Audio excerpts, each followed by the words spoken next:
former President Trump set to go from court today to the campaign trail and back to court again. He'll head to Wisconsin and Michigan tomorrow, two crucial swing states, before jetting back to NYC for court on Thursday. Now, it's a campaign strategy he's had to embark upon right now that seems to have worked so far. Remember a couple of weeks ago, he followed a full day in court with a visit to the Harlem bodega whose owner had been charged with murder for defending himself and his store against a brutal attack. And just last week, before court, he got a hero's welcome from construction workers here in Manhattan.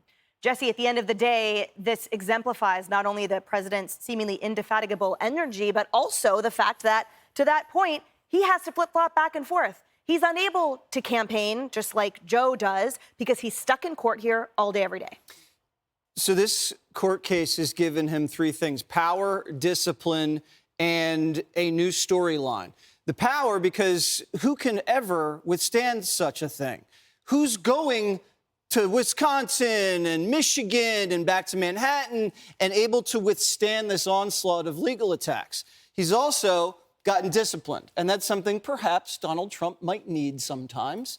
He has a schedule. Just like you and I like schedules, we like deadlines. If we had no deadlines all day, and I'll speak for myself, I'd be a mess.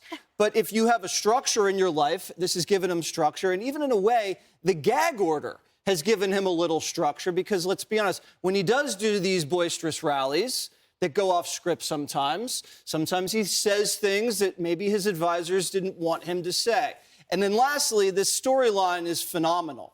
This is a gift from the political gods. The New York Times even admitted that having someone who is running against a rigged and corrupt system, being a defendant in a criminal court case, which is a rigged and corrupt court case, is the perfect setting a director would ever come up with to show the defendant as the nominee running against a rigged system. He's played it perfectly so far. And let's talk about the reception. I mean, similar to, a forbidden love when you're in high school, you sneak out, oh my gosh, it's all the better when you can finally see the person.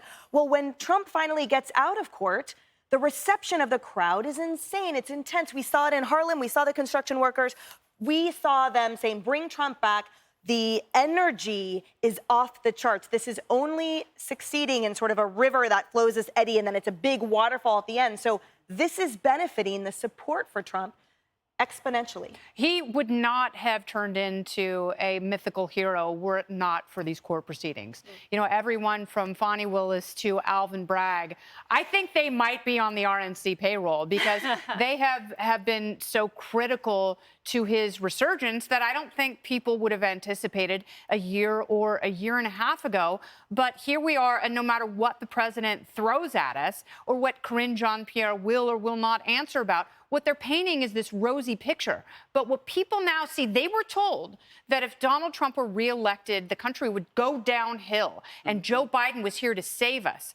Well, it's actually worse now than it was before for a lot of people, and a lot of apolitical people. So that's why you're seeing support from young people and people who have been on the other side of the system, who have been defendants, and they don't have the money and they don't have the publicity to defend themselves.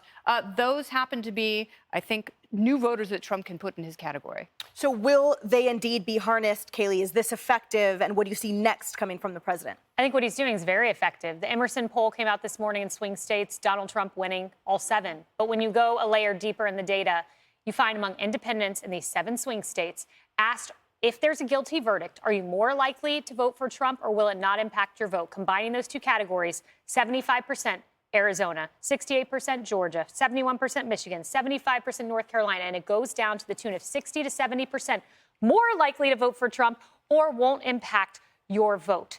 This is helping him. He's controlling the narrative with great discipline. This morning, talking about the Columbia protests, he spoke about the Emerson poll. He challenged Joe Biden to a debate. That's what we call winning.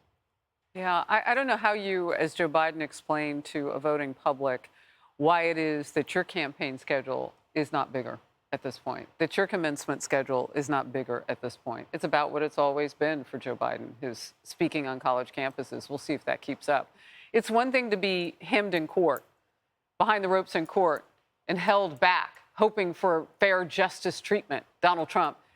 and then have Genocide Joe all over everywhere, all over, you know, signs and whatnot. He can't go anywhere, Joe Biden, right now without getting protested. Look what happened at the Correspondents' Dinner. 100% there, outside his home, one of his homes, one of his $1 million homes in Delaware. It's interesting. So one becomes somewhat of a political martyr, Donald Trump, as he fights the lawfare against him. And the other one is just silenced by young voters. The very, you know, bat of voters that he needs. He's going to desperately need them. He's losing the black vote. What's he going to do? And he's turning these people off because he's in the middle of the road getting run over. He can't pick a side. He even said that. He created a whole new lane of people, Palestinians, misunderstood by these protesters over here. Hey everyone, I'm Emily Campagno. Catch me and my co-hosts Harris Faulkner and Kaylee McEnany on Outnumbered every weekday at 12 p.m. Eastern, or set your DVR. Also, don't forget to subscribe to the Fox News YouTube page for daily highlights.